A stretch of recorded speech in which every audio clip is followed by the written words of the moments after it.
Welcome back to a new episode of Podcast on the Brink. Indiana on a 3-game winning streak, which I'm sure we'll talk a little bit about with Zach Osterman of the Indianapolis Star, who's our guest this week on Podcast on the Brink. But obviously, a lot of other things going on right now with Indiana basketball in terms of Mike Woodson's status for next season. Some information got out this week that Indiana plans to bring Woodson back next year for a 4th season. And then news broke Thursday evening that Indiana's only commitment for the class of 2024, and he's a big commitment, or was, Liam McNeely, a 5-star recruit out of Montverde Academy, has chosen to ask for his release from his letter of intent from Indiana. So a lot going on, both on and off the court for the Hoosiers. So no one better to break it all down with than Zach Osterman. Welcome back to the show, Zach. Hey, thanks for having me. Sorry if my voice kind of comes in and out. I've been fighting off a cold today. So, yeah, we've had a little bit of that in our house too with my wife these past couple of days. So hopefully we're getting, we got the time changing on Sunday. Hopefully these respiratory illnesses will be behind us soon. We'll have more daylight to enjoy. And obviously we're coming now towards the end of an Indiana basketball season that I think both of us can agree has been underwhelming in terms of the performance on the court.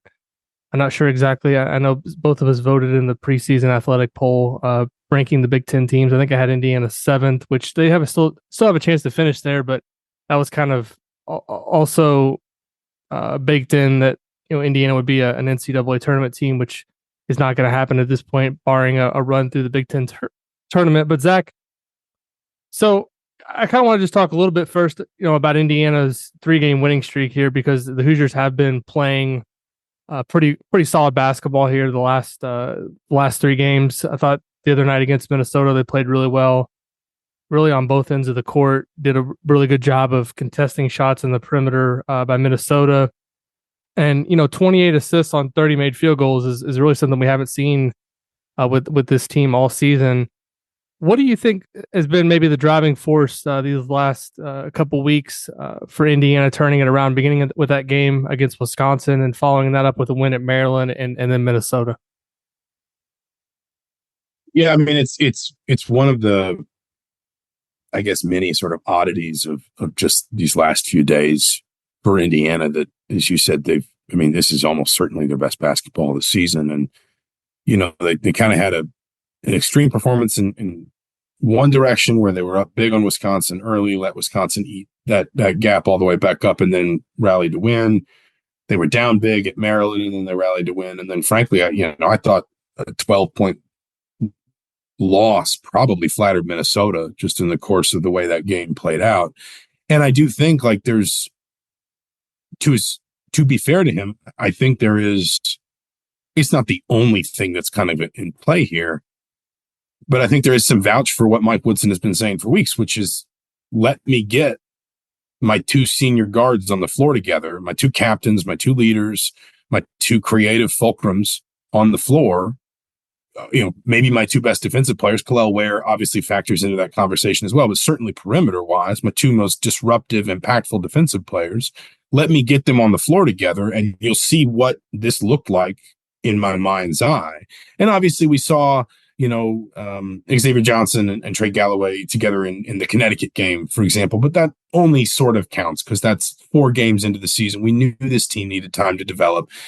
And then obviously Johnson gets hurt, the Iowa game. Kel'el Ware had missed a couple games just before that, including that loss at Illinois that we can credibly say maybe, I'm not saying you guarantee Indiana wins, but maybe Indiana has a better chance of winning that game if Ware's on the floor, especially given kind of what Ware has become. I think there's been some other elements too. I think Mackenzie Mbako's development across the course of the season has really sort of, I would say in the last few weeks, kind of hit the steeper part of the bell curve. I think, even as good as I thought he was last season at times, I did not see this season coming from Trey Galloway. And it's funny because I think if you told somebody, for example, that his 3-point shooting would regress the way it has, they would assume that this would be kind of like a disappointing season or maybe sort of a stagnant season for Trey Galloway. He's been outstanding for Indiana, basically everywhere else. Defensively, I guess he could rebound the ball a little bit better, but he's assisting at a rate that in a single season sample size, very few other Indiana Hoosiers ever have. Kalel Ware is hit a really dominant vein of form. Malik Renew has just kind of been that steady piece for Indiana all season. He's sort of one of those players that it's like you don't know how high the ceiling will go on a given night, but you can always count on basically 14 points, 5 rebounds, and then from there it's like, maybe he gives you more, but you can at least guarantee you get something looking like that. And you're just kind of getting all these pieces pulling together in terms of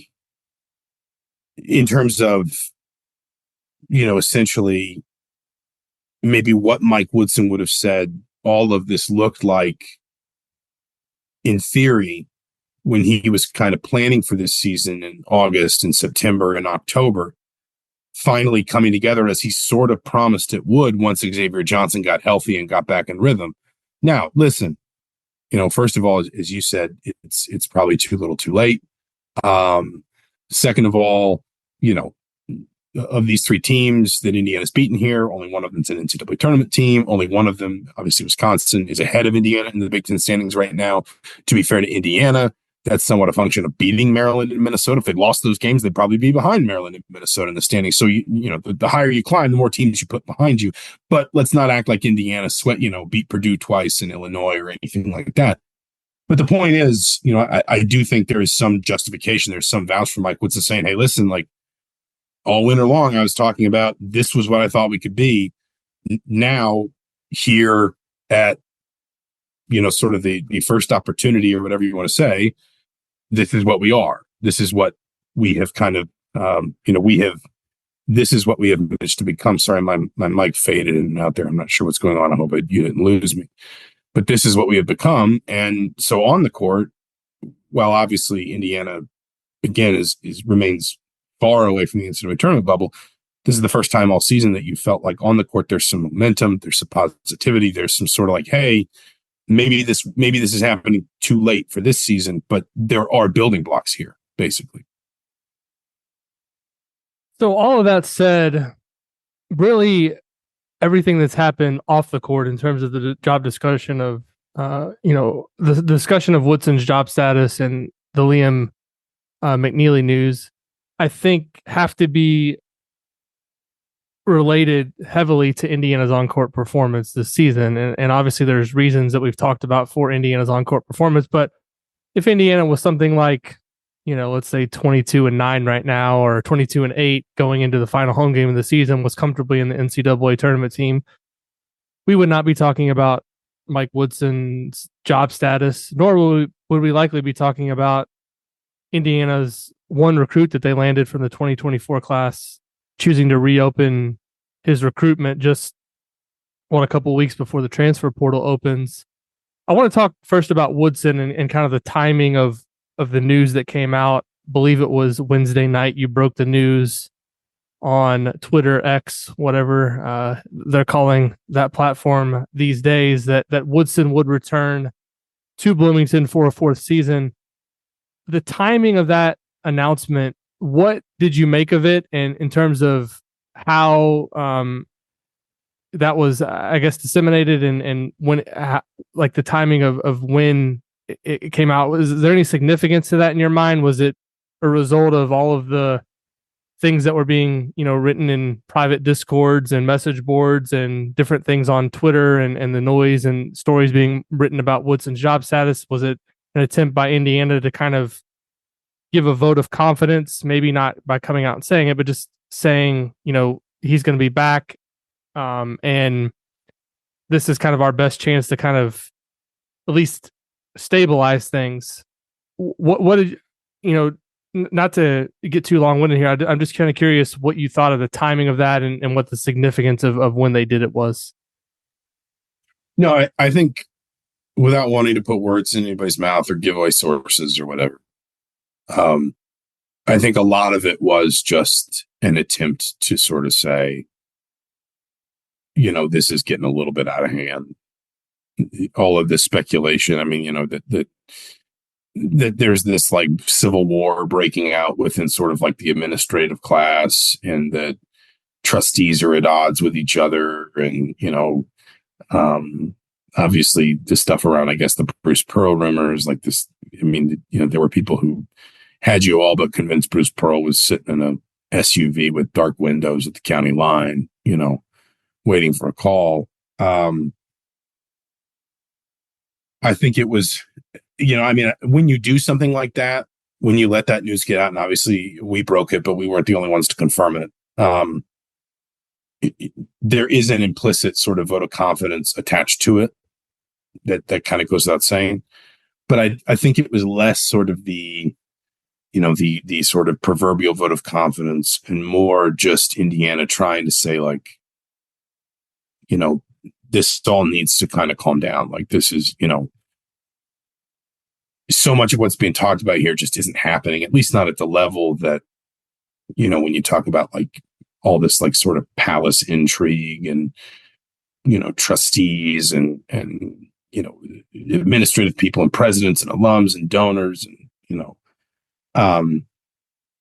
you can get to a place where, that stuff can get into an echo chamber and start bouncing back and forth until suddenly it basically becomes the IU basketball version of the airport scene from Avengers Civil War, Captain America Civil War, where they're all just fighting with each other.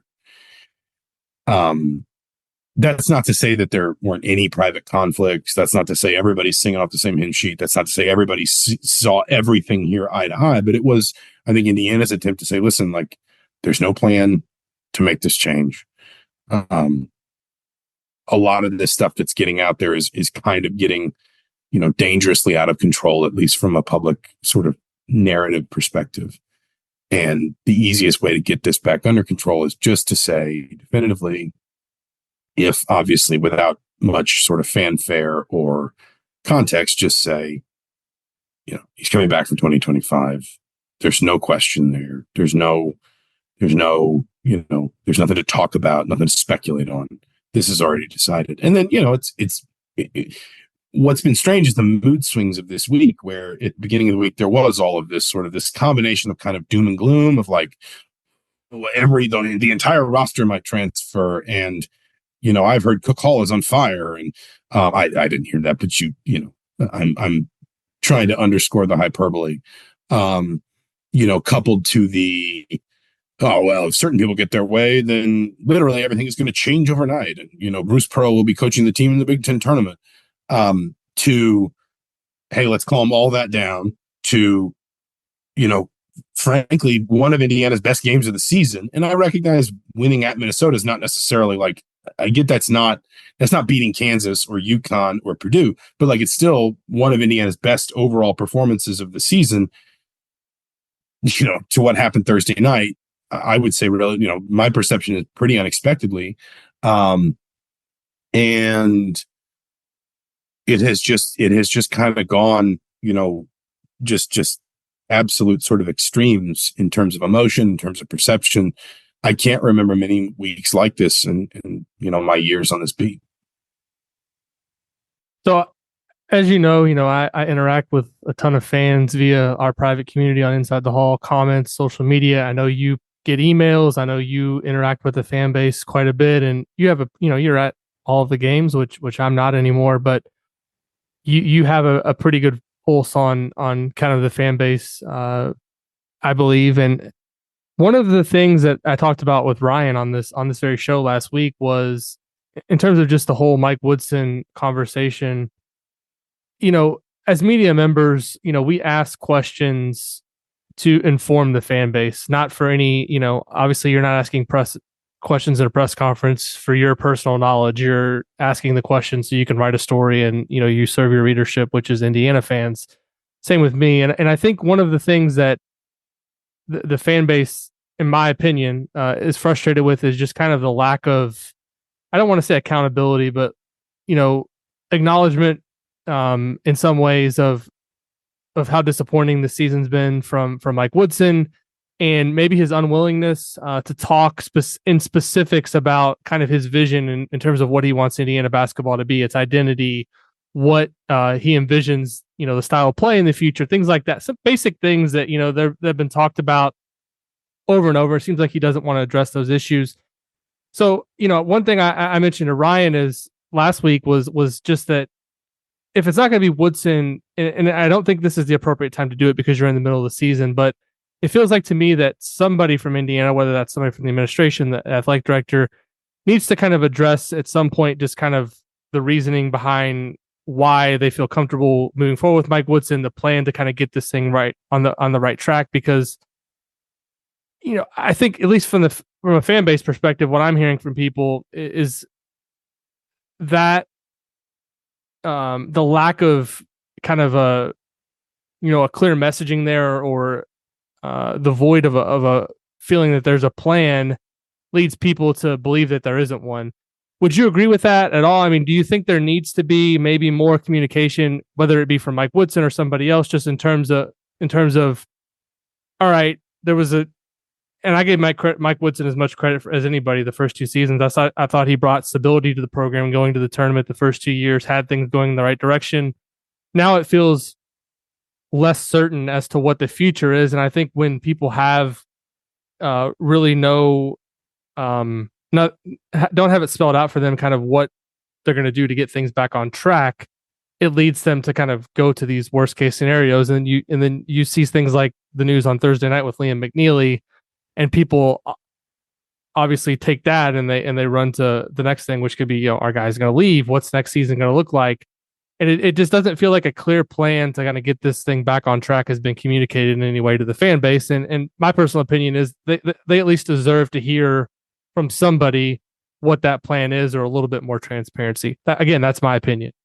No, I think some of that's fair. I mean, and I know you and I have even had these debates kind of like off microphone throughout the season, like stuff like accountability and Woodson sort of saying this stuff's on me. I mean, like I get that in the moment sometimes that that's the stuff that maybe sort of assuages a little bit of frustration. I'm always a little bit skeptical of that part of it. It's just like, yeah, but if they keep losing, no one's going to care. Like Archie Miller got up there for 4 years and said, we're not good enough. It's my fault. I've got to be better. No one cared at the end. It was just like, well, you're still not good enough. So we just want to change. That's the stuff that is a little bit that part of it to me is a little bit more just sort of like window dressing, where it's like, yeah, that's great. But unless results change, no one's going to care who's taking the blame. No one's like that. All they're going to care is that results just aren't changing. I think that there's a little bit more, I would say, a fair bit more sort of vouch for the idea of, again, as you say, and yes, Mike Woodson, I think you were the one actually asked a question about sort of recruiting today, and Woodson kind of batted it away. And obviously everyone understood the context or the insinuations around like the reason why that came up today, specifically because of Liam McNeely. And it's sort of one of those where, on the one hand, I still stand by the idea that like he could sit there and give you every detail of the plan, and it would still be like, yeah, that's fine. Okay, that's interesting. But if it doesn't work, then no one's going to care that you had a plan. No one's going to care how impressed. It's not going to matter to anyone how impressively detailed or layered it was if the plan doesn't work.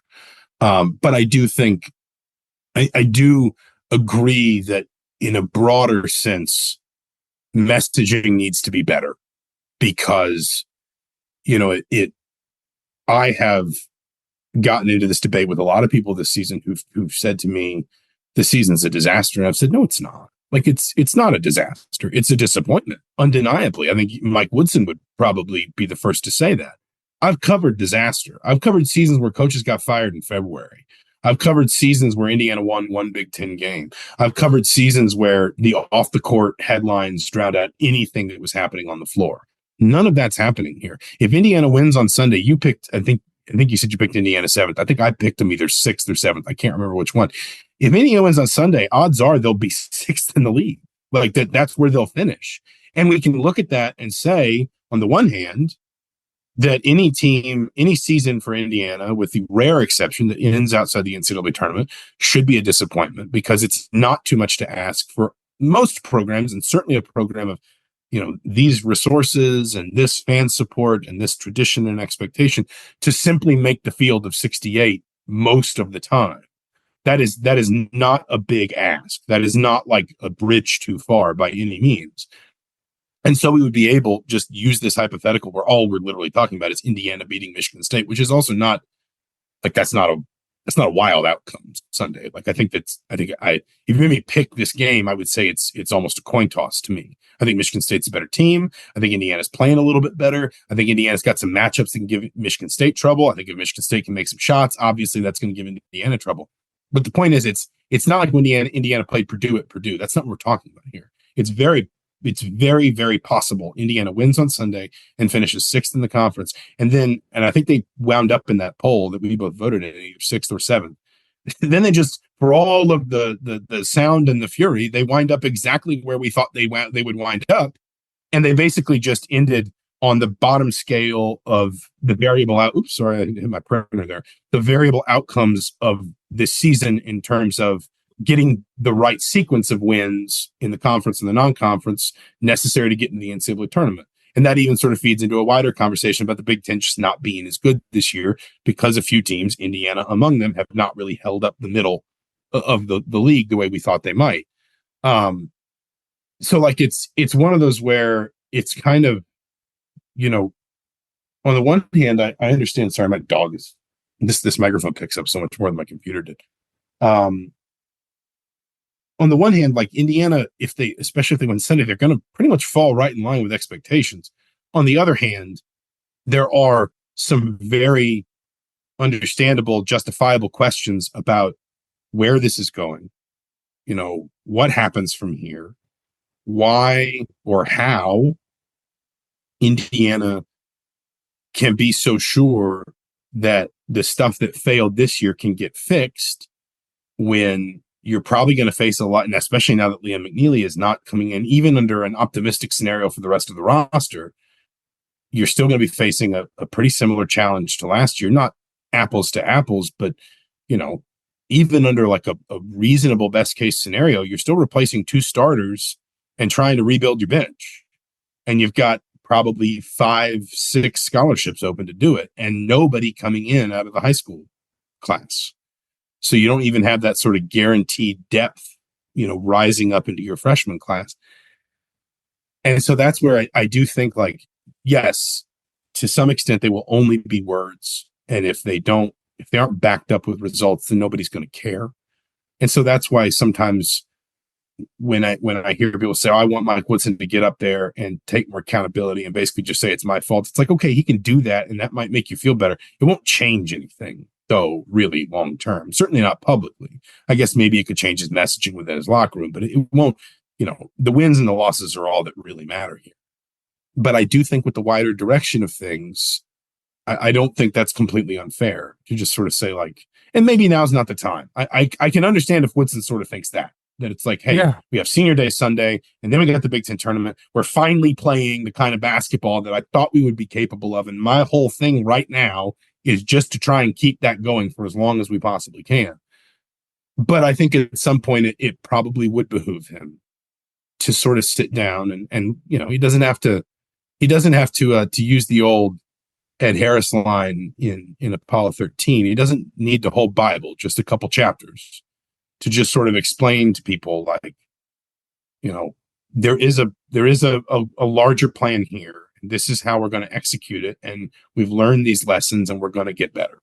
Because, you know, in the absence of that, you know, when you leave, especially around a program like Indiana, with all the fan interest and frankly the media climate of all the, you know, Greg Doyle, our columnist, wrote something today that was interesting to me that said Indiana credentials more media than anybody else in the Big Ten for a home game. It's something like 70 plus people, and not all of them come every single game. But you and I both know that that press room is full. You know, even for Kennesaw State, even for North Alabama, and our old friend Tony Pujol, that press room is full. You know, very nearly every single night that Indiana men's basketball plays a home game. When there is basically like a vacuum of sort of information, leadership, or messaging, or whatever word you want to use there, and you choose not to fill it, it will not just become white noise. In this specific environment, on this beat, around this program, it will be filled. Someone will make that noise. And if it's not you, then you need to consider who it is and what they will say, what noise they will make. Because what will happen is in a moment like this, when people are stressed and nervous and scared and angry and frustrated, whatever it is that fills that void with noise, it will create problems for you that will, for example, lead you to a place where you feel like you have to go just confirm something that maybe a month ago you thought was just implied, which is that Mike Woodson will come back for a fourth season in Bloomington. Because if you don't confirm that, or if you don't say that, then the whatever filling that void is just going to kind of run further and further afield of the truth, and it's going to create more and more problems for you. I wrote last night that Liam McNeely's decision to reopen his recruitment and not come to Indiana kind of narrowed the path for Indiana to be successful next season for a couple reasons. One being McNeely was going to potentially fill arguably one of the biggest voids that Indiana's had, not just dating back to the beginning of the Mike Woodson era, even going back to Archie Miller's time in Bloomington. A legitimate 3-point shooter who could space the floor, create his own shot. They had planned on, they really had built their 2024 recruiting efforts around him, and to get him was a great, a big deal last fall when he committed. It was great news for the program, and they put a ton of work in recruiting him. I know Brian Walsh was instrumental in that recruitment. To get him to commit was a big deal. But also from the standpoint of it's just now there's another spot that's not accounted for going into next season. And with the prospect of not just having to go in the portal and find high impact guys, but also having to retain the players that you would like to keep off of this season's team, which is no sure thing. I mean, that's not just at Indiana, that's everywhere. I think coaches are re-recruiting their players. I think they're nervous about what happens the day that portal opens, because it's a very real possibility that significant contributors off of any college basketball roster are going to be moving around. How big of an impact in your eyes is McNeely's decision to reopen things on next season, and how much does it complicate things for Indiana? As we've got, I think, 10 days now until the transfer portal opens. Yeah, I mean, there's kind of, I think there's a few dimensions to it. Number one is perception. And when you are in moments like this, whether you like it or not, whether it's fair or not, perception becomes part of reality. It becomes an arm of your reality, or a portion of your reality. And the perception that Indiana will fight now off of McNeely leaving is basically that recruiting is floundering. That after a couple of years of really encouraging results in recruiting, Jalen Shafino, Malik Renew, I know he doesn't wind up turning out to be what Indiana hoped, but Tamar Bates, we could go, kind of down the list. Indiana made a clear and concerted effort to swing a heavy bat in 2024, to the extent that there was almost a feeling that maybe the staff decided 2023 wasn't nearly as worth its time. And that's probably a generalization. That's probably an oversimplification, is probably the better word. But Indiana undeniably put a ton of time and effort and recruiting capital into 2024. And it got to a place where it was in the final stages of a lot of top 50 players recruitments, like a much higher than normal number, according to what recent history said. When you think about not just the guys that Indiana wound up at the final table with, but maybe the final 5, the final 6, the final 7, Jaden Mustaf and Asen, is it Newell or Newell? I've never really figured that out, but Newell. Okay, it's Newell. We could go up and down the list. There were other guys in there. They got to a place where they were at the final table with Boogie Fland, Liam McNeely, Derek Queen. At different times, they were perceived to be the leader for all three players. One of them they even signed, and none of them are coming to Indiana. If we presume that that Liam McNeely is not going to keep Indiana in his recruiting process, because if he's gonna, then what was the need to ask out of his letter of intent at all? So I don't think that's an unfair assumption. I don't think that's a huge leap to take. So there's that part of it. There's also the part of it which is just, you know, what McNeely would have been. Like, he was exactly the sort of player Indiana needed. He was a high level shot maker. You know, I think he spent most, if not all, of this season at Montverde Academy making more than 50% of his threes.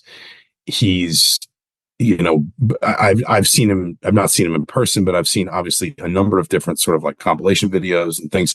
His all around offensive game seems to have developed remarkably across the last couple of seasons or couple of years of his career.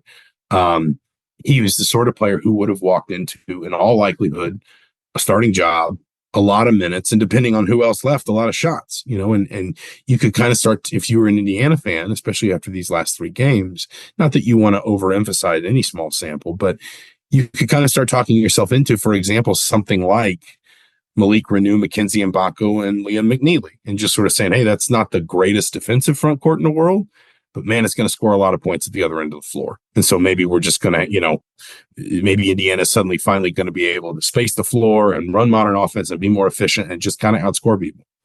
Well, now all of a sudden, you know, you can kind of see like what you remove a really big piece of that in a way that is sort of very high profile and uncommon. Guys don't ask out of their letter of intent very often.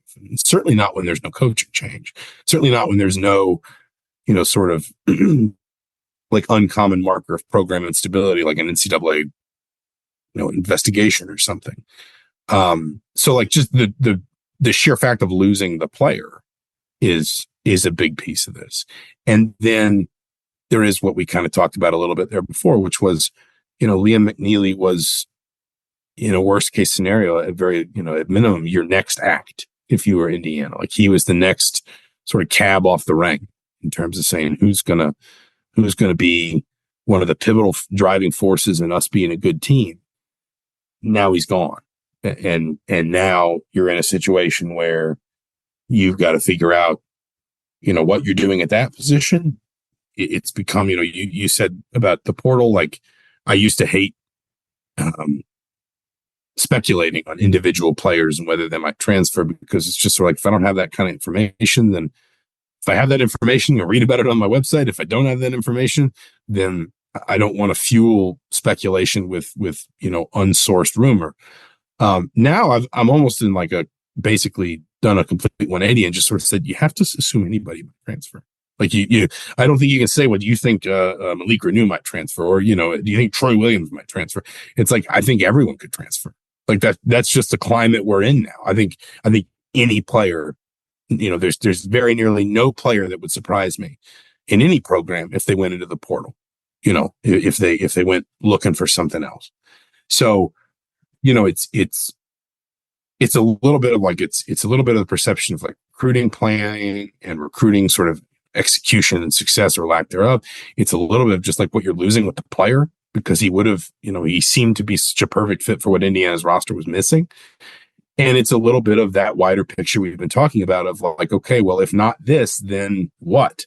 Because, you know, this thing still needs some direction. It still needs some genuine sort of, you know, a sort of a North Star to guide it, I guess, into a better next season than this one. And it's a lot harder to find that when Liam McNeely's not in the fold. So obviously there's a lot still to play out with this season. In particular, you've got the one home game, you got the Big Ten tournament. Who knows, Indiana could go on a run in the Big Ten tournament and rewrite some of the narrative of this season. But as we look ahead maybe to the offseason and the portal opening, I think one thing a lot of people are thinking about is just kind of this different scenarios that could play out. What needs to go right for Indiana to get things maybe moving in the right direction?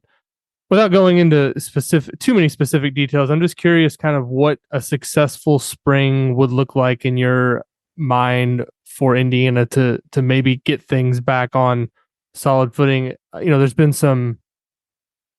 I've seen some data out there on teams this season that built their teams primarily from the transfer portal, and the results aren't all that encouraging with when everything is from the portal, and that's understandable because we've just gone through a season now where there's a ton of new pieces, and Mike Woodson talking about, we're still learning each other. We're a young team. Well, if you're going to bring in a team that's heavy on transfers, it's going to be the same type of thing, and you're getting players kind of in a short window here. You maybe aren't as familiar with them or know them as well as maybe a player you would in a traditional recruitment. So you're really trying to make decisions in a short period of time, and with the volume of guys that they may need to bring in and piecing those guys together, it just feels like a lot's going to have to go right in this scenario for Indiana to get on the right track again. I'm just curious what you think would need to happen for Indiana to feel good about where it stands come, let's say, middle of June when guys start coming onto campus. No, I think it is. I mean, at this point, it does feel like a narrow needle thread. And I've seen some of the same numbers. I think you even shared some of them with me around, teams that build out of the portal. And that's the thing is, that's sort of like the chicken and egg thing, because, if you need to be that reliant on the portal, it's usually because the roster you have coming back isn't good enough, isn't fit, quite fit for purpose. Sometimes that's because of a coaching change. Sometimes it's because, in Indiana's case last year, they just had a lot of talent drain in, they lost 3 guys who just literally either ran out of eligibility or were done with college, and a 4th who was a first-round draft pick. So there's just a lot out the door, and it doesn't take much more than that for it to become a really sort of large-scale effort that you have to put in to build back. But the point is, if you're, by its nature, if you are becoming heavily reliant on the portal, then that's because the long-term planning hasn't really worked. And, the plan for basically what you do with high school recruiting, such that you are always having, your Trey Galloways and your Malik Renews, and, maybe in Indiana's future, potentially your Gabe Cupses or your Ja'Kai Newtons, sort of as the bedrock of your program, the guys that come in that you developed, you're familiar with everything about them, you get to know them really well. And by the time they have more prominent roles in your team, ideally, and Mike Woodland's kind of talked about this with Gabe Cups in particular, it hasn't quite gone that way. But ideally, by the time they have more prominent roles in your team, you are, they're established within your program in a way that means you can trust them. And then you only have to go into the portal for maybe the occasional 1 or 2 impact players. Not unlike, for example, what Michigan State's had the last couple of years, where, Tyson Walker and Joey Hauser have been really important transfers, but like Malik Hall has been, and, I get, AJ Hoggard and whoever else, there's also been that foundation. And I know, listen, Michigan State obviously not quite had the season, so it's expected. Lord knows I picked them to win the league, so oops. But, it's that balance. You don't want to neglect the portal entirely year after year after year, but you don't want to have to rely on it too much, because if you're relying on it too much, that means that whatever the plan was, it didn't work. And that could be because guys didn't develop, or because they bolted in the portal, or hey, it could be better. It could be optimistic scenarios, like, for example, we weren't, I know Mike Woodson may have sort of over-egged the pudding a little bit on this, but like, none of us were sure that Jalen Hood-Schifino was a one and done last year. Even if you think about like the Xavier game, the UNC game, he didn't even play, I don't think, against Arizona. When we saw him in like the Kansas game, we didn't say, oh, there's a first-round draft pick. It wasn't until late January, February, it was like, okay, that's the kind of player he is. That's the kind of company he keeps. He only needs to be in college 1 year. So the point is, every once in a while, you will just kind of wind up in that situation because, of a confluence of circumstances. But you can't, it's not safe or healthy or whatever word you want to use if you're winding up in that situation because basically the long-term planning failed.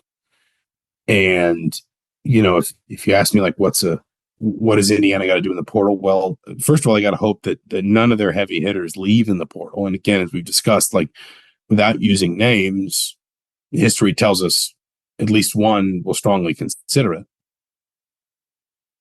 Number 2, you've got to find shooting volume, accurate 3-point shooting. I don't think that's, that's obviously not breaking news to anybody, but it is long past time for this program to be able to space the floor and shoot the ball well enough again. Like, it's absurd that it's gone on this long, that Indiana's never had just some aberration of a year where they were taking 19, 23s a game, and they made 42% of them or something like that. You're going to have to figure out what you're doing with Malik Renew. If you leave him at the 4, it's going to be, you're going to face a lot of the same. I know we've seen a little bit more face-up game from him offensively, but I think you're still going to run into a lot of the same lineup issues in terms of basically being, almost forcing your hand to play 2 bigs, because I don't think Renew is long enough. I don't think his defensive instincts are advanced enough, at least at this point, to expect him to be a shot blocking presence. Obviously, he's not yet shown the ability to rebound the basketball at the level that Trace Jackson Davis or Khalil Ware or maybe even Race Thompson have. And you've got to go find, guard help, both starting and I suspect off the bench, to is the word I'm looking for, to basically give Trey Galloway, assuming he comes back, and we don't even know if he's coming back, but assuming Trey Galloway comes back, giving him a steady presence next to him, a running mate next to him, that again doesn't maybe force you to rely too heavily on Gabe Cupps. And again, all this, assumes a relatively minimal lack of, amount of attrition, roster attrition. And obviously I can find you plenty of examples when a team has had a frustrating season when players have just said, yeah, I'll just go find something else. Thanks. So, I mean, it's very, very difficult to kind of figure out exactly what Indiana does from here. I'm going to be completely honest. Like I don't have a great answer for it.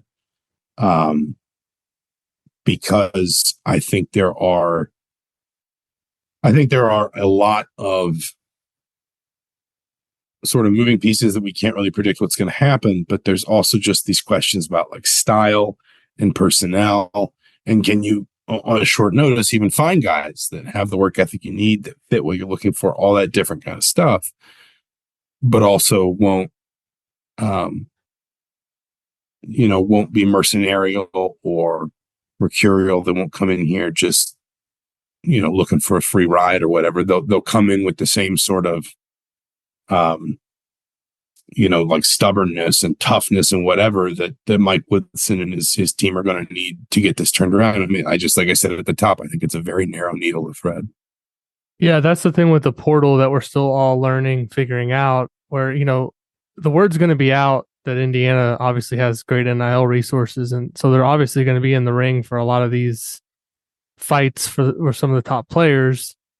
But that's the tricky part. And kind of going back to what I said, when you are trying to recruit somebody in a short period of time and really get to know them quickly, you have to, obviously NIL is a big part of it, but you have to be able to separate the guys who are coming because they want to win and play the right way and do the things, but are appreciative of the NIL and it's important to them, or just, and more or less not avoid maybe completely, but separate those guys from the ones who are coming just for the NIL and for the payday and maybe aren't going to buy into the idea that they're here to help Indiana win games. So that's a tough, I think, thing for any coaching staff to do. But we'll leave it at that. Zach, I really appreciate you taking the time coming on this week's show. I know it's been a busy week for all of us, and appreciate you battling through today on the show with your cold. Hope you feel better soon.